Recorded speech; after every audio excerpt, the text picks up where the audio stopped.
This is 99% Invisible. I'm Roman Mars. On the show this week, we're bringing you an episode of a new podcast called La Brega.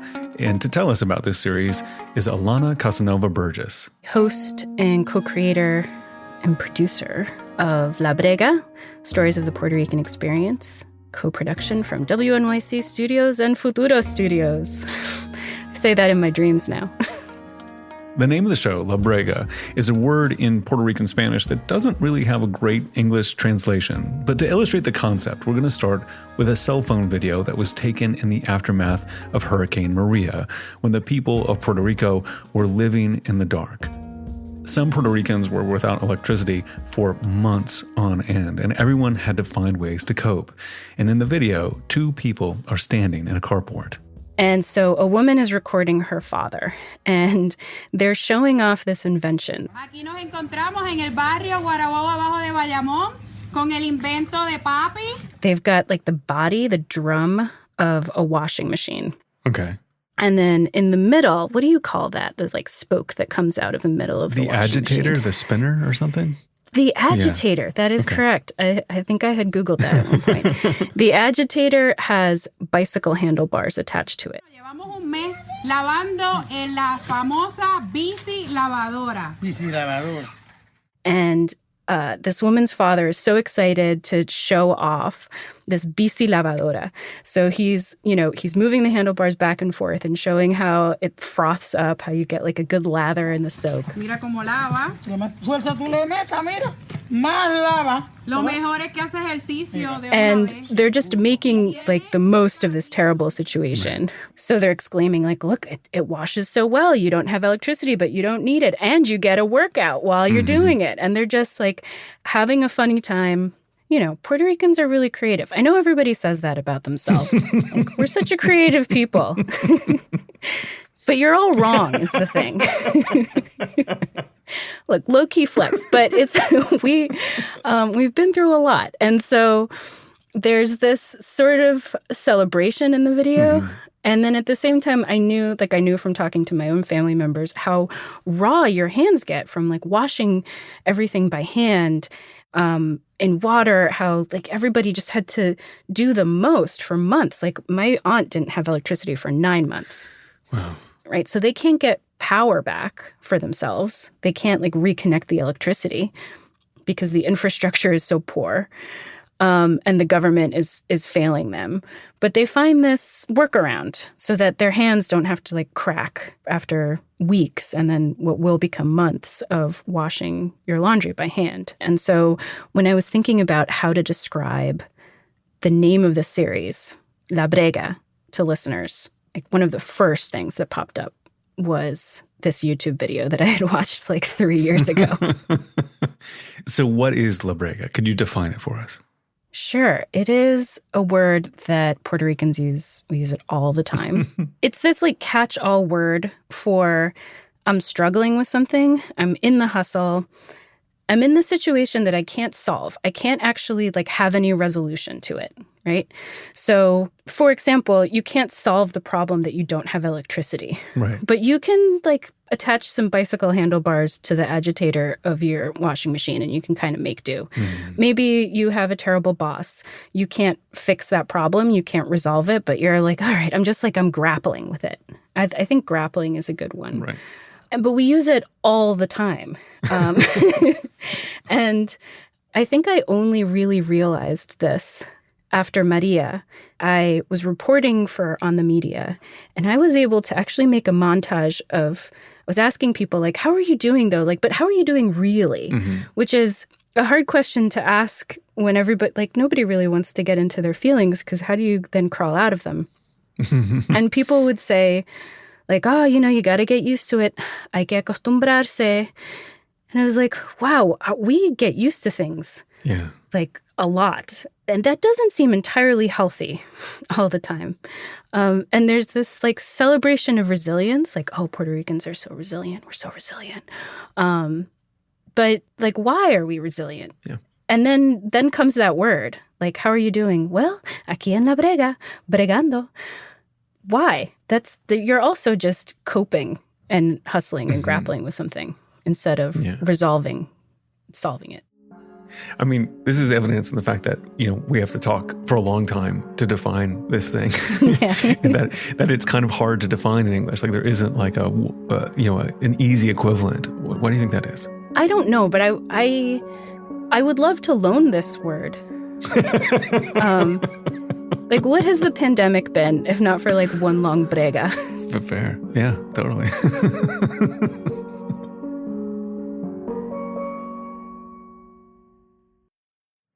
So you've made a whole podcast series called La Brega. Tell us what motivated you to make it and what you wanted to accomplish with the series. We wanted to tell really rich, beautifully told stories about a place that really doesn't get talked about very often on our own terms. Mm-hmm. We hear about whether it should be a state, what the Democrats want, what the Republicans want. But very rarely are we talking about our own experience with, for example, austerity policy. Like what does that look like? What does our own history look like? Why do our suburbs look the way they do? Just like making everything about ourselves. And so, we put together this team. We've got musicians and artists and reporters and producers and editors who are both from the diaspora and from the island because, it is a really complicated identity. And so we wanted to marry those two parts of ourselves together and make like one team, like one Avengers squad. And at the same time, we wanted to talk to ourselves, obviously. And so early on in production, we realized like we've got to make these episodes in both English and Spanish so that we don't leave anybody out. That's so cool. So like if you go to the La Brega feed, you will find English language and Spanish language versions. They're side by side. Yeah. You can pick the one you want to listen to. We've been hearing that a lot of people listen to both of them and then find like the Easter eggs, like the details that change. that are different between them. Yeah. Or couples so where one person speaks one language better than the other. They listen together and then discuss. I love it. Yeah, I love it too. So we're going to feature one of the stories that you made for the series and fittingly to 99% Invisible, it's the one about the Levittown in Puerto Rico, sort of the built environment story of the series. So to start, what is Levittown and what's your family's connection to the place? Well, we say Levittown, but it's spelled the same way as Levittown in New York, say, on Long Island. Yes. And for people who don't know, Levittowns were these mass-produced suburbs that are like kind of the model suburbs. And there's one in New York and there's one in Pennsylvania. And it was news to me that there's one in Puerto Rico too. So built by the same company. Can you tell us a little bit about the Levittowns in general and what they were made, what the point of Levittowns were in the U.S. and Puerto Rico? I think that their purpose was slightly different in Puerto Rico, but in New York, their purpose was post-war cheap housing for returning veterans, essentially. Mm-hmm. You could take a new highway out to your new house that was going to be built in exactly the same way. You were going to have like a couple bedrooms, but you could add another one if you needed. You'd have brand new appliances, and you would have a new school for your kids, a water tower, a library, police, the whole thing. So they were just these plopped down communities, basically. 5 years ago, this was a vast checkerboard of potato farms on New York's Long Island. Today, a community of 60,000 persons living in 15,000 homes, all built by one firm. This is Levittown. One of the things about them beyond like their sort of cookie cutter manufacturing way that they existed is that they pioneered some restrictive housing covenants. You are not allowed to be a person of color or a black person in a Levittown in the U.S. Correct. Yeah. And I think about this a little bit with the Levittown in Puerto Rico, is that in a way you had all these migrants coming from the island to New York, and you had a lot of white flight into the suburbs, away from Puerto Ricans, away from people like my relatives, my family. And then when Puerto Ricans went back to the island in this wave of reverse migration in the late 60s and 70s, the company then sold us houses.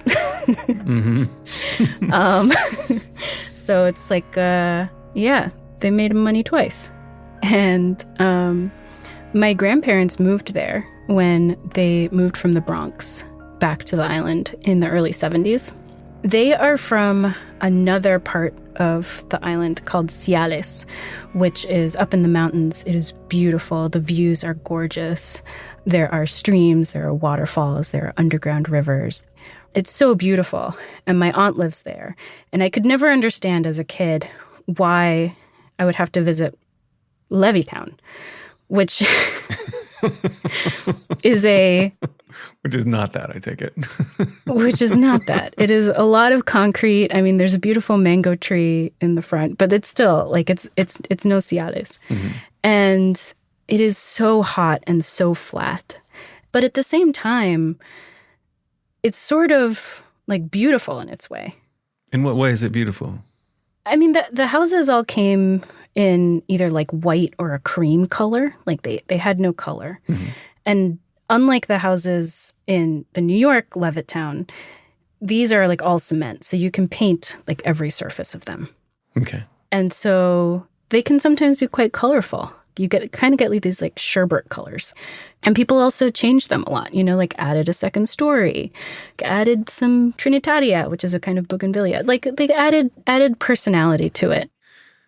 So why did you want to make this story? Like, what does the Levittown in Puerto Rico represent to you?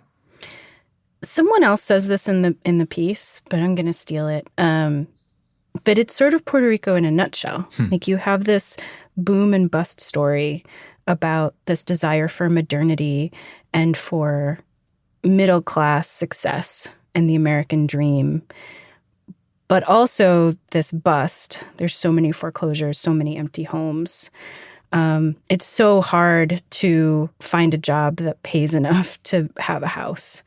And so it sort of follows that boom and bust idea, but it also is about negotiating this desire for a kind of Puerto Rican success, like this nostalgia for the mountains and for having chickens and a farm. You've got your backyard, but you also have this successful modernity that my family must have really craved, I think. So that I just wanted to look into that and figure out why it exists and what it did for people, what it does for people. Okay, so we're going to play the piece now. This is the English version of episode 2 of La Brega. It's called Levittown, Where the Good Life Begins. And we're going to start a few minutes in with the backstory of how the Levittown Company came to develop land in Puerto Rico.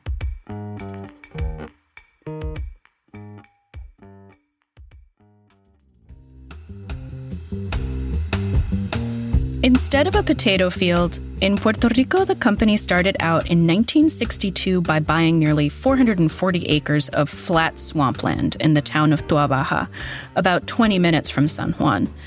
They built drainage canals to empty into an artificial lake. I've seen the engineering diagrams, and they're impressive. They originally planned to build 3,000 homes, but by 1977, there would be over 11,000. And just a short walk from the beach, they sold out quickly. The first models offered were Broche de Oro, El Camafeo, La Diadema, La Alhaja, and La Esmeralda, the one with 2 stories, which my grandparents purchased from friends when they decided to leave the Bronx in the early 70s and come back home. Or at least to a new home. Here in Levittown, the tagline was Donde la buena vida comienza, where the good life begins. Sí, esta casa es la Camafeo. Camafeo, okay. Ajá, Camafeo. Hilda Rodriguez lives in a Camafeo model with her daughter Paula. Hilda was 5 when they moved in 1964. Sí, en el 64. Nosotros fuimos como los segundos o terceros en mudarnos aquí en Levittown. Perhaps just the second or third family there. Pionero, bien pionero. They're not just pioneers. Their story is entwined with Levittown's. Hilda's parents started their family in the States before deciding to come back home to the island. Her uncle was working for the Levitt Company, and he offered Hilda's father a job building the Levittown houses in Puerto Rico. Le ofreció trabajo y la oportunidad de comprarse su casita. And the opportunity for him to own his own home. Pues escogió este modelo. 3 habitaciones, 2 baños completos, marquesina, sala, cocina y comedor. The houses are like so many others in Puerto Rican suburbs. Flat-roofed cement rectangles with Miami windows. These had built-in planters and carports, marquesinas, framed in decorated cinder blocks. And the catalog really pushed the cinder blocks. Observe usted lo atractivo de los bloques ornamentales que resguardan el patio y las jardineras bajo las ventanas. Mire cómo embellecen la fachada de esta magnífica residencia. All the homes came with new General Electric appliances and were wired for telephones. In the 1960s, this was all a sleek, modern dream. Esto aquí era un manglar. Remember, this had been a mangrove swamp with lots of palm trees. Y cuando mami abría la puerta, estaba la marquesina llena de jueyes.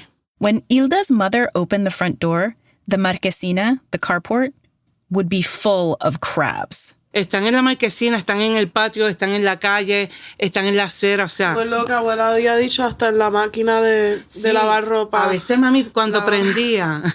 Hilda's daughter, Paula, lives with her in Levittown. She's starting her career as a math teacher, and she remembers that her grandmother had even found crabs in the washing machine. Pegaba un ruido bien feo y eran los jueyes dentro del motor. They'd get into the motor and rattle around if you turned it on. O sea, no se podía tener puertas abiertas porque si no se te metían. There were so many that people would collect them in metal buckets, clean them, and cook them. Nunca olvido que mucho comí patitas de jueyes. She'll never forget how many crab legs they ate. The marquesinas were also where Sunday service was held in the early days, before Hilda's father, Don Toño, helped to found the local Catholic parish. Hilda was in the first graduating class of the elementary school, named for John F. Kennedy. There was a man-made lake, which still exists, but back then there were paddle boats too. In the U.S., Levittowns were famous for excluding Black and Jewish homebuyers, and there were rules about everything from lawn maintenance to line-drying clothes. But there was none of that in Toa Baja. And in the late 70s, Hilda remembers a Levittown that was totally lit. Mira, en tal sitio hay un quinceañero, mira, en tal sitio hay una boda, mira, en tal sitio hay un aniversario. Pero eran en las marquesinas, porque los parís eran de marquesina. Scouts with cars would drive around the different secciones and report back about what parties were happening on a Friday night. A wedding, an anniversary, a birthday. Formábamos el party. Nos quedamos hasta que éramos los últimos en irnos. They'd arrive unannounced, get invited to join, and then they'd be the last to leave. Dancing boleros all night long. Y la gente quedaba encantada porque lo de nosotros era bailar. Bailar salsa, merengue, guajira, bailar y los boleros, los discos de Santitos Colón, Cheo Feliciano. La pasábamos súper bien, de verdad que la pasamos bien, bien, bien. I like imagining my grandparents in this landscape, with Cheo Feliciano playing in the distance and neighbors dancing in marquesinas. And maybe after so many years of hearing about the U.S. Levittowns, this is what success looked like to them. Life in a modern suburb, instead of a return to the lush but rustic countryside in Ciales. And, as it turns out, that appeal of Levittown, it helps tell a bigger story about how in the mid-20th century, Puerto Rico's future ran headlong into the American dream. Abuelo, bendito abuelo, sabía mucho de eso. That's Paula, Hilda's daughter again. Don Toño, her grandfather, knew a lot about Levittown's place in Puerto Rico's history. Porque abuelo fue pues de esa generación de que fue bien pobre a pues realizarse. Y por ejemplo, abuelo no tenía zapatos. He was from that generation, she says, that went from being really poor, he grew up without shoes, to going on to get his high school degree later in life and of course to own his own house. Y hubo una política, yo creo que de Luis Muñoz Marín, que era de eso, que la gente con él fue que tuvo sus primeros zapatos y cosas así. So Luis Muñoz Marín, the first elected governor of Puerto Rico, is well known for pushing the idea that the island's prosperity would come not from statehood and not by independence. Muñoz advocated for a third way. Silvia Álvarez Curbelo is a Puerto Rican historian. She's also the author of Un País del Porvenir. Un país del porvenir, a land of the future, country of the future. Porvenir is a beautiful word. Porvenir means the time that is going to happen, like a point on the horizon, some kind of future of possibility. And Puerto Rico has historically been eager, striving for modernity, she says. Governor Muñoz would promote a massive program, Operación Manos a la Obra, also known as Operation Bootstrap, to transform the island and reach that porvenir. Operation Bootstrap echoed the New Deal in the United States. It was a massive remaking of the Puerto Rican economy, and actually of the whole island. Government programs gave tax breaks to U.S. companies and engineered a shift from agriculture to manufacturing. And for Muñoz, it was this path to modernity because agriculture was for him like the symbol of backwardness. Of course, it was the agriculture of sugar, one crop agriculture. So it was no paradise, really? No. No. And industrialization was the thing of the future. Once again, the país del porvenir. To understand why Levittown was such a dream, it's worth understanding what it wasn't. Have you seen photographs of how people used to live in the 40s here in Puerto Rico? Jorge Lizardi Pollock is a professor at the School of Architecture at the University of Puerto Rico. For example, in this place called El Fanguito, it's a slum built over a swamp. These were wooden houses on stilts, perched over water. In 1940, the average life expectancy in Puerto Rico was 46 years, nearly 20 years shorter than it was in the States. A lot of people used to live with no running water, no electricity, no baths. Some 70% of people lived in the countryside, and housing was a key part of Operation Bootstrap. It was the way in which the government demonstrates that it was possible to modernize the country and clean up the slums. Broad avenues in San Juan lead to residential districts where houses resemble those in Florida, California, or Texas. Cringeworthy films like this one, called Fiesta Island, marketed Puerto Rico as a prospering outpost that was looking more and more like the United States. Everybody grows and loves flowers in Puerto Rico. These are red ginger blossoms. Homes for everybody. Housing gets top priority in Puerto Rico's booming economy.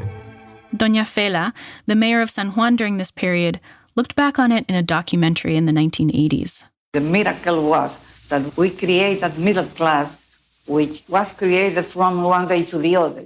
And that newly minted middle class, moving from the campo to the city, needed homes. In 1960, roughly 40% of housing in Puerto Rican cities was considered substandard.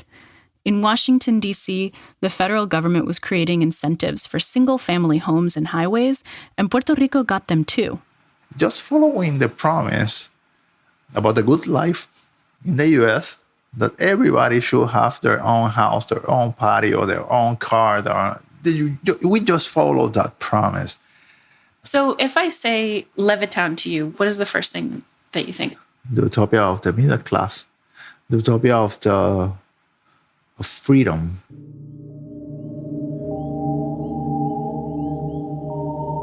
Up until the Cold War, Washington cared very little for Puerto Rico, if at all. But as Cuba became the poster island for communism in the Caribbean, Puerto Rico became a capitalist counterpoint. When I think of Levittown, I think on the Cold War utopias, on the Cold War promises.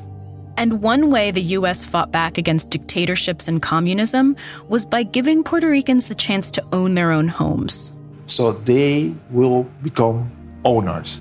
And owners won't rebel against their own property. They won't do that. This isn't only true of the Puerto Rican Levittown. William Levitt of Levitt and Sons once said, quote, "No man who owns his own house and lot can be a communist. He has too much to do." Governor Muñoz embraced Levittown and attended the ribbon cutting for it in September of 1963. It was widely covered in U.S. papers. These homes with their gardens and their garages for a car everyone was expected to have would be the model for housing in Puerto Rico for the next 50 years.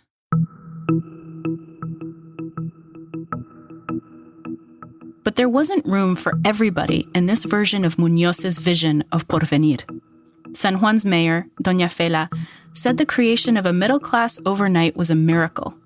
But actually, it was a very intentional miracle, and one with extremely mixed results.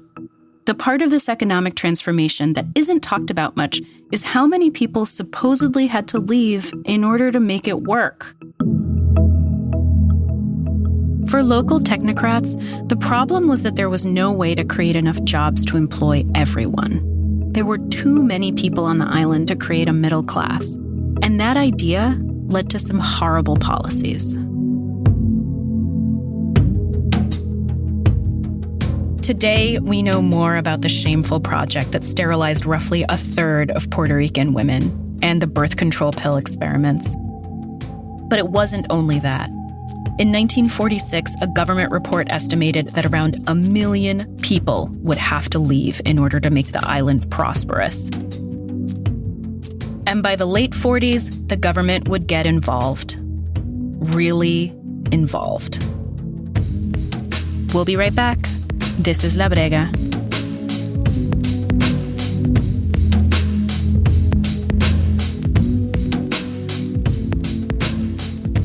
We'll hear the second half of Alana's story, which explores how Levittown became the place for Puerto Ricans returning from the U.S. right after this.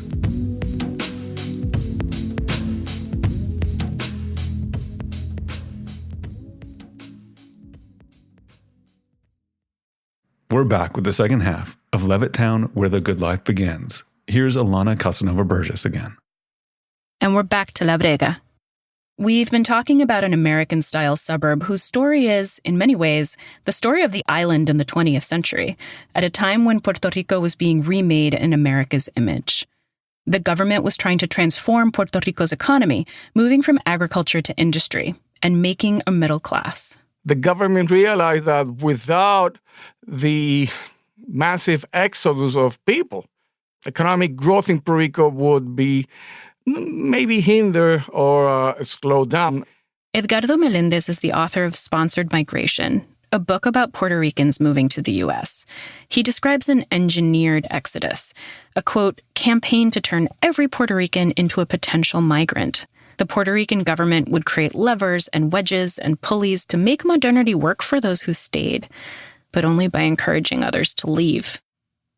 At the same time, the U.S. government wanted cheap labor in cities like New York and Chicago, and so encouraging migration was also in their interest. Puerto Ricans come here to New York and to elsewhere to find jobs, to get better educational opportunities and other opportunities for their children. The Puerto Rican government had positions like Director of the Migration Division of the Department of Labor, based in New York. Here he is on WNYC in 1955. They are now on the first rung of a ladder which many of our own fathers and grandfathers began to climb just a generation ago. So they created all these programs to help migrants get social services from local governments like New York, English classes, helping kids with their documents so they can move easily to schools in the U.S., all that sort of thing. There was an expectation that Boricuas would assimilate easily, but that didn't pan out. Puerto Ricans were being rejected in the United States, even though they were citizens, right? And of course, the cultural and linguistic differences. So there were members of Muñoz's government who looked for another solution to what they saw as the problem of overpopulation. That argue, well, for migrants, it'll be easier to incorporate and assimilate in Latin America because of the common culture and language. Right? Even in the early 50s, the government sent a representative to Brazil to consider creating a colony of Puerto Rican migrants there. The U.S. government nixed this. Not only did they not want Puerto Rico negotiating with foreign governments, but it would also get too messy to have a bunch of U.S. citizens living in Venezuela or the Dominican Republic. And yes, they made sure there were plenty of flights to the U.S.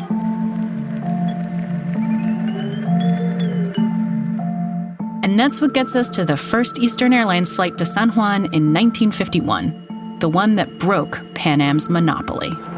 We consider it both a privilege and an obligation to offer Puerto Rico the kind of transport service upon which the continuing progress and prosperity of this island depends.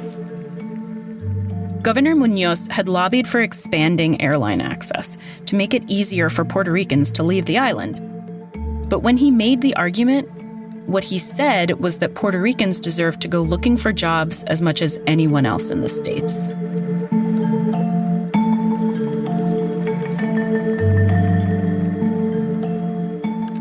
It stings when I think about all these machinations to get 1 million people to leave, to get families like mine to leave, that we were a sacrifice worth making for that shining porvenir.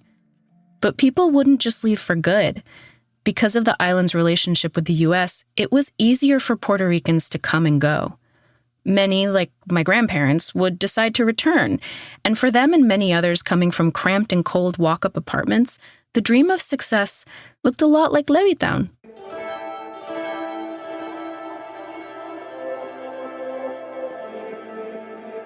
Now, Levittown is an important phenomenon because it's basically an area built by return migrants. The flow is no longer one way, as thousands of Puerto Ricans have decided to return home. Eastern Airlines announces the final boarding call for service to San Juan, Puerto Rico. August 1971, CBS News. Some have saved enough money to buy small, trim homes in new suburbs. In developments like Levittown, for instance, where life has as distinctly American a flavor as the suburb's name. Levittown has a reputation for being a place settled by the returning diaspora. I think that is like an intermediate space. The historian Silvia Alvarez Curvelo says Levittown was a bridge between the U.S. and Puerto Rico. For returning Puerto Ricans, there was a nostalgia, as several people have told me, for a life in the countryside that existed before Puerto Rico's big transformation, before people left. Carport in the front, plátanos in the back. You have to plant a guava tree, a lemon tree, and, like the staples of a garden in Puerto Rico. And Levittown's patios had room for that. In Levittown, I think that many of the Neo-Ricans wanted to have a Puerto Rico that was already vanishing in some way. My grandfather, Nicolás Casanova, kept ducks and chicken and even geese in his suburban backyard. It's a detail I hadn't thought about until Sylvia described that longing. But it wasn't an easy fit for everyone returning from New York. One resident told me, not on tape, that she felt bullied by a teacher who scolded her for speaking English. It was a common story in the 70s, featured in news reports quoting teenagers in Puerto Rican high schools. People were laughing at me because, I didn't know Spanish. They would, you would say something wrong, they'd be trying to correct you, but most of the time they would laugh. They make fun of you the way you talk Spanish or something. They say if you say a bad wrong word in Spanish, something like that, they start saying, oh, you can't speak Spanish right, and things like that. And they start calling you gringo. Schools in Puerto Rico even started offering Spanish courses to the returning migrants to help them fit back in. Unhappy with life in the States and slow to assimilate in a hostile Puerto Rico, the Neo-Ricans say they're in limbo, not knowing where they belong. Neo-Ricans returning from the States not only struggled to fit in, they also struggled to find a job, and they weren't the only ones. Hilda, the resident we heard from earlier, says her family had a hard time making ends meet after returning from the States. In Levittown, the mortgage payment on their house, the Camafeo model, was $62 a month. That was a lot for their family. Cuando nosotros nos mudamos aquí, el costo de la casa eran $12,500. Her father, Don Toño, had worked building the Levittown houses, but when they had all been finished in the late 70s, his next job didn't pay enough to make the monthly payment. Llega un momento en que Papi ya estaba al borde de la desesperación. Ya había hablado con mami. There came a moment where he was on the verge of desperation, and her parents were deciding whether they'd give up the house and leave again for the United States, when something happened that changed their fortunes. Hilda can see the scene in her memory. One day, her father got home. Y se sienta en la silla del comedor y coge el periódico. Mami está en la cocina. Y yo oigo que papi le dice a mí, Luza. He sits down at the dining room table and he opens the newspaper. Her mother, Doña Lucy, is in the kitchen. Y mami, que ven acá. Come here, he says. She looks over his shoulder. Y dice, ¿qué pasó? Yo veo que mami se asoma. Y mami dice, embuste. Hilda could hear her saying, no way, really, no way. ¿De verdad? Embuste. She could see them both with huge smiles on their faces, full of happiness. Y pegan los dos ahí con una cara de alegría, pero yo estoy mirándolo, no sé lo que pasa. Don Toño had won the lottery. First prize.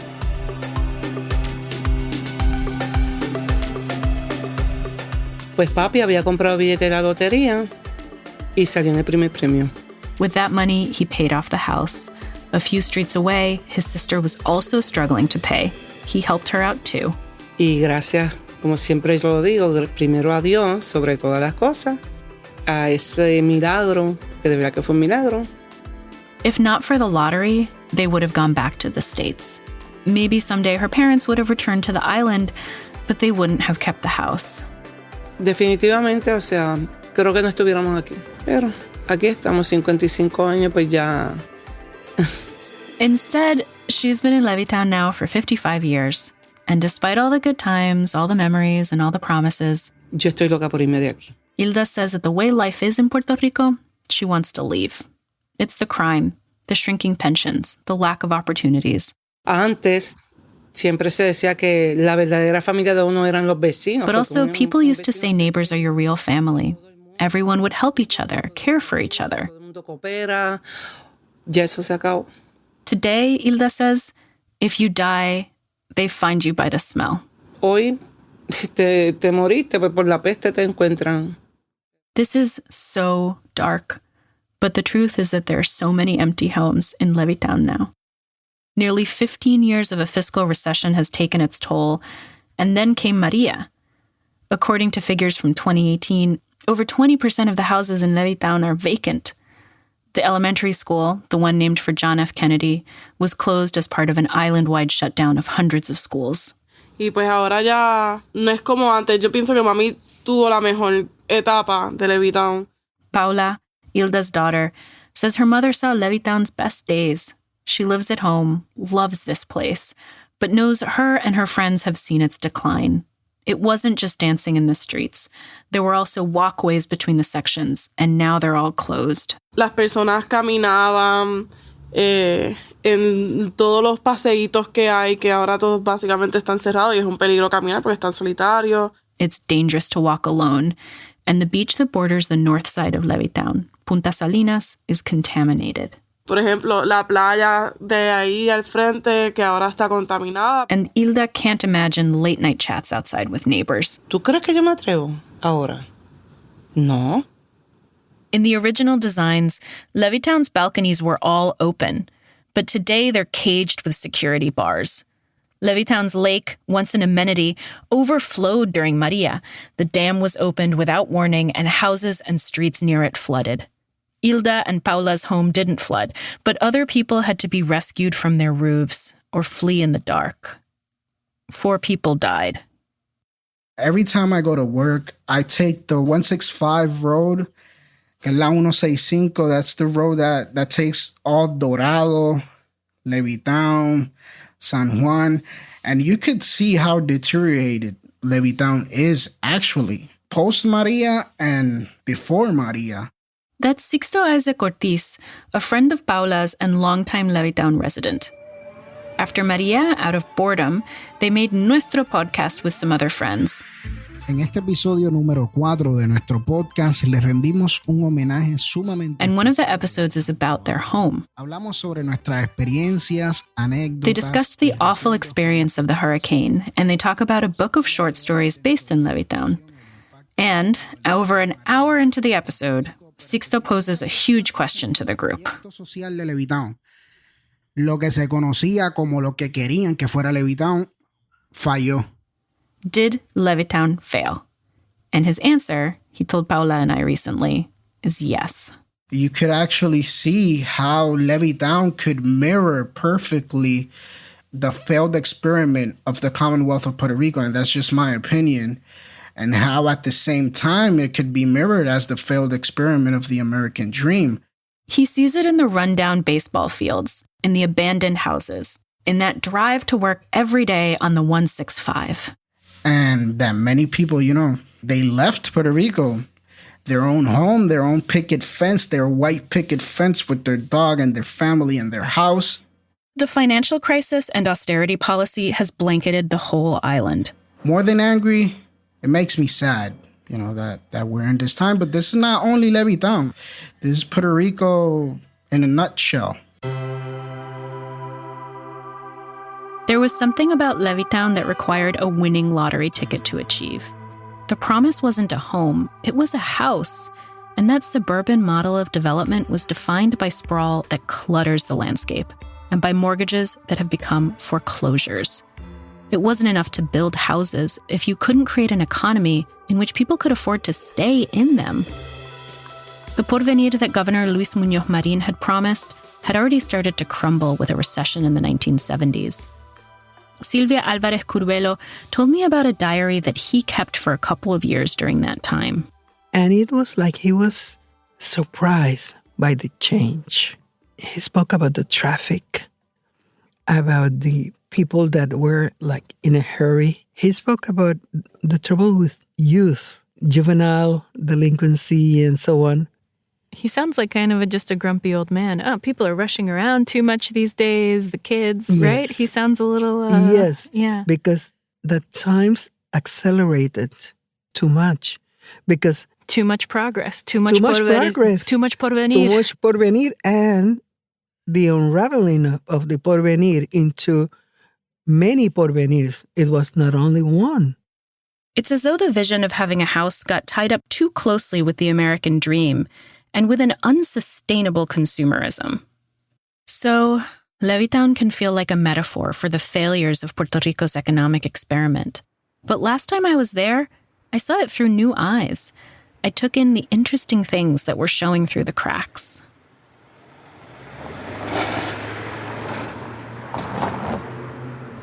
Cézanne Cardona Morales is the author of a collection of short stories called, ironically, Levittown Mon Amour, the one Paula and Sixto discussed in their podcast.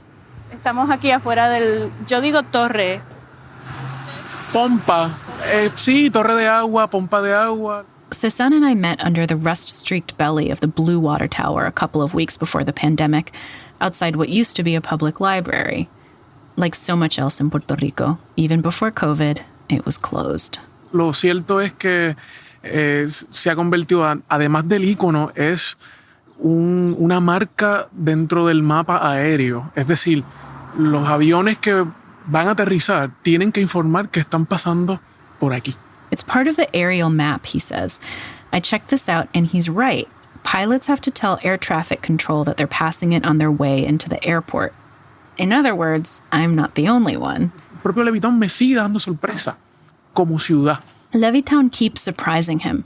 Every time he comes here, despite the detritus and the decay, he sees colors that call his attention. Cada vez que paso por ella, a pesar del detrito que veo, de lo que se está cayendo, veo colores que me llaman la atención. Writing about this place was his way of making a kind of peace with his country, with Puerto Rico through the fiscal crisis, the deterioration, the difficulty of making ends meet. To leave the resentment about what wasn't and appreciate what is. Dejar atrás todo ese rencor de lo que tal vez no fue y apreciar lo que es y lo que tal vez seguirá siendo. I asked him, after all this historical research, if I'm trying to see the beauty in Levittown, could he give me some pointers? Si yo estoy tratando de ver la belleza en Levittown, ¿me podrías dar algún consejo? Bueno, todo depende de qué consideres belleza, ¿verdad? Well, it depends on what you consider beauty. Look at what time has done to this place. Look at the rust. at the shuttered businesses. Tal vez eso, mirar las cosas que el tiempo ha dejado, tal vez mirar la oxidación, los lugares cerrados. Looking at closed storefronts gave him the possibility to invent, to imagine businesses that maybe didn't actually exist, and walk along the boulevard, which is called Avenue Boulevard, a redundant name that tickles Cézanne. Caminar por la boulevard. Tal vez la única avenida, que una avenida se llame Avenida Boulevard. It tickles me now too, and much more does as well. A few steps away from where we sat, the public high school is named for Dr. Pedro Albizu Campos, Puerto Rico's independence icon, right there in Levittown, the American suburb. And then there's the water tower, which doesn't actually hold any water. Ahora mismo, si observamos ahí, la torre de agua está totalmente inservible. It's a monument to uselessness, a symbol of a failure to have functional infrastructure. And yet it's still an icon, visible from the highway, from the streets, and from the sky. No es un monumento a nada, sino a nuestra incapacidad de poder construir o de poder llevar agua a un lugar. It's empty, and yet... Pero se ha convertido en tal vez en nuestra torre de Eiffel. Por lo menos para la gente de Levittown, ¿no? It's become like our own Eiffel Tower, he says, appealing to Cézanne precisely because it doesn't work. I remember something Paula shared on her podcast about how she sometimes imagines that there's a mermaid in the water tower. It's a vision from Aquamarine, a teen movie from 2006 that you should feel no rush to go see. Que hay una escena que a la sirena la esconden en una pompa así de agua. In the movie, there's a mermaid in a water tower. Oh my God. En la pompa de agua de aquí de Levittown como que hay sirenas también. Por lo menos ese ha sido el viaje mío. I imagine mermaids up there now too. I had hoped to end this journey in my grandparents' Levittown, but then the pandemic hit.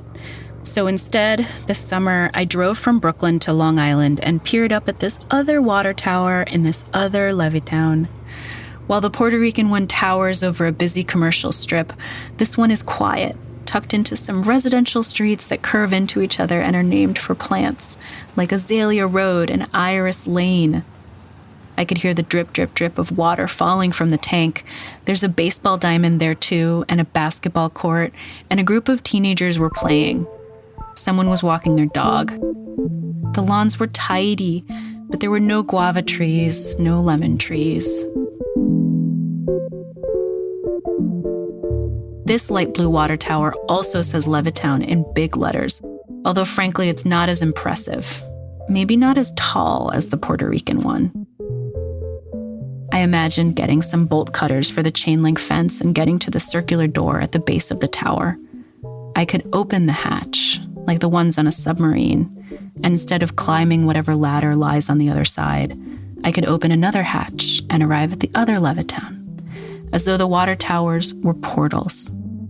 I'd arrive, bypassing airplanes and airports and the danger of a COVID-19 transmission on Avenida Boulevard.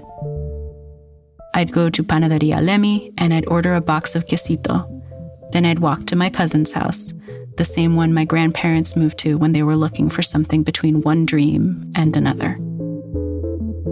In the room where I sleep when I visit, there's a view of the water tower.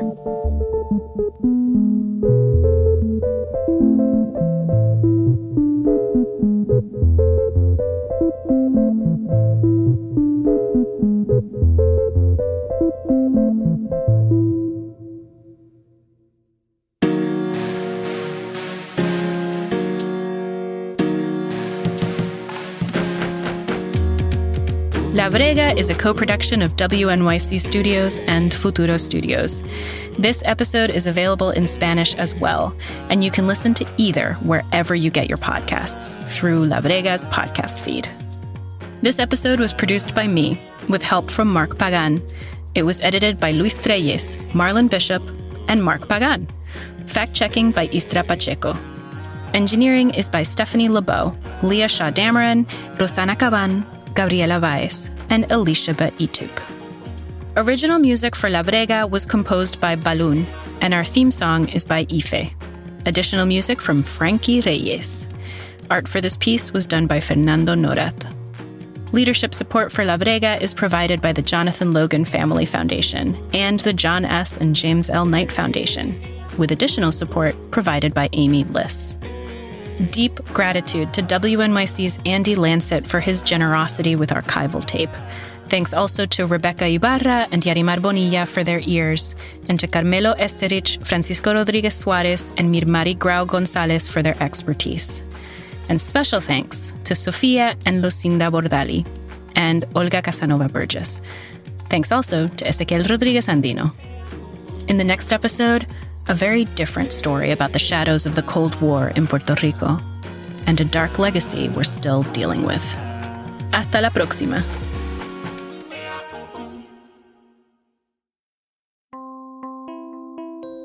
Thanks to Alana Casanova-Burgess and La Brega for letting us share their story. Go listen to them all. They're fantastic. Our feature that wrapped around their story was produced by Emmett Fitzgerald and our senior producer, Delaney Hall. Music by our director of sound, Sean Rial. Mixed by Amita Ganatra. Kurt Kolstad is 99PI's digital director. The rest of the team is Christopher Johnson, Vivian Leigh, Joe Rosenberg, Lasha Madon, Chris Berube, Katie Mingle, Sophia Klatzker, and me, Roman Mars. 99% Invisible is a project of 91.7 KALW in San Francisco and produced on Radio Row, which is scattered about the North American continent right now, but is centered in beautiful downtown Oakland, California. We are a member of Radiotopia from PRX, an independent collective of the most innovative shows in all of podcasting. Find them all at radiotopia.fm. You can find the show and join discussions about the show on Facebook. You can tweet me at Roman Mars and the show at 99pi.org. We're on Instagram and Reddit too. But our home for beautiful nerds is 99pi.org.